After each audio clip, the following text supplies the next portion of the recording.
आज आमे आउ गोटे गप शुणा। गपटीर ना हेउछि भीम ओ मंडाखिया असुर। जंगल रे असुरटीए रहुथिला। से राति रे गाँ भीतर को पशि मनुष्य मानकु मारी खाउथिला।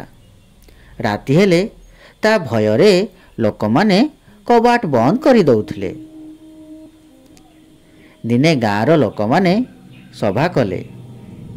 सभा परे असुर को कहिले, आमे प्रतिदिन पाଳି करी तुम पाखकू सगड़े लेखाएं मंडा पिठा पठेबू। तुमे गाँव रे पशि आउ आमको हैरान कर नाही। असुर लोकमानक कथारे राजी हैला। लोकमाने पाଳି करी प्रतिदिन सगड़े लेखाएं मंडा पिठा पठाइले। असुर सगड़ जाक मंडा पिठा सहित पिठा नहीं थिबा लोक को मध्य खाई दउथिला।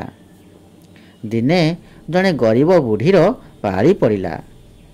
तार गोटे बोली पुओ। पुओ पिठा नहीं जंगल को गले असुर ताकू खाईजिब। एक कथा भाबी मन दुखरे कांदिबाकू लागिला। सेही गाँव रे पांडव 5 भाई रहुथिले। बुढ़ीर कांद शुणी भीम कहिले, माउसी तुमे कांद ना। तुम पुओ बदल रे मो पिठा सगड़ नहीं बण को जीवी। ता परदिन सगड़ रे मंडा पिठा धरी भीम जंगल को गले। से बाट जाक गोटा गोटा करी मंडा पिठा खाइले। असुर पाखरे पहुँचला बेलकू सबू जाक मंडा पिठा सरीगला।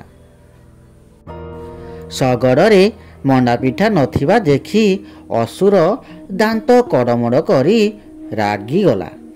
गर्जन करी भीम को खाया पाई माड़ी आसिला।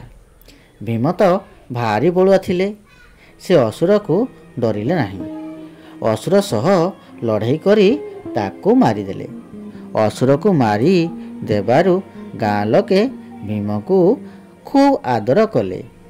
से दिन ठारू गाँ लोके मन खुशी रे रहिले।